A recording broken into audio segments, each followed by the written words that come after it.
মরণবেদী cancer আক্রান্ত হয়ে মারা গেছেন লক্ষ্মীপুরের রামগঞ্জ উপজেলার কাঞ্চনপুর ইউনিয়নের ৭ নং কাওয়ালিডাঙ্গা ওয়ার্ড মেম্বার তৌহিদুল ইসলাম। ইন্না লিল্লাহি ওয়া ইন্না ইলাইহি রাজিউন। তিনি আজ রবিবার সকাল ১১টায় নিজ বাড়িতে ইন্তেকাল করেন। মৃত্যুকালে তার বয়স হয়েছিল ৪৫ বছর।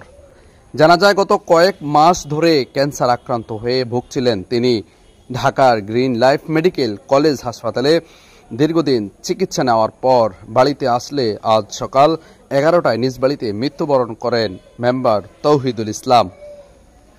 মেম্বার তৌহিদুল ইসলামের মৃত্যুতে শোক প্রকাশ করেছেন রামগঞ্জ আসনের MP doctor Anwar Hossain Khan, Kanchanpur union পরিষদের চেয়ারম্যান নাসির খান তাইফুর, ইউনিয়ন আওয়ামী লীগের সভাপতি জাকির হোসেন সহ ইউনিয়নের সকল মেম্বার ও বিশিষ্টজনেরা।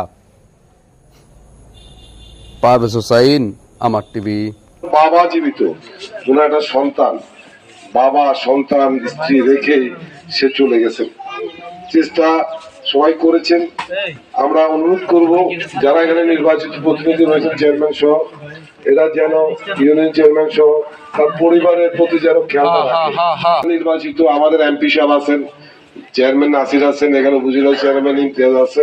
এরা আপনার আর্থিকভাবে বিষয়গুলি তার সহায়তা করার জন্য আপনারা বদ্ধপরিকর হবেন। একজন ভালো লোকের জন্য করবেন, তাহলে অন্তত সমাজটা টিকে থাকবে। আলহামদুলিল্লাহ, একজন ভালো মানুষ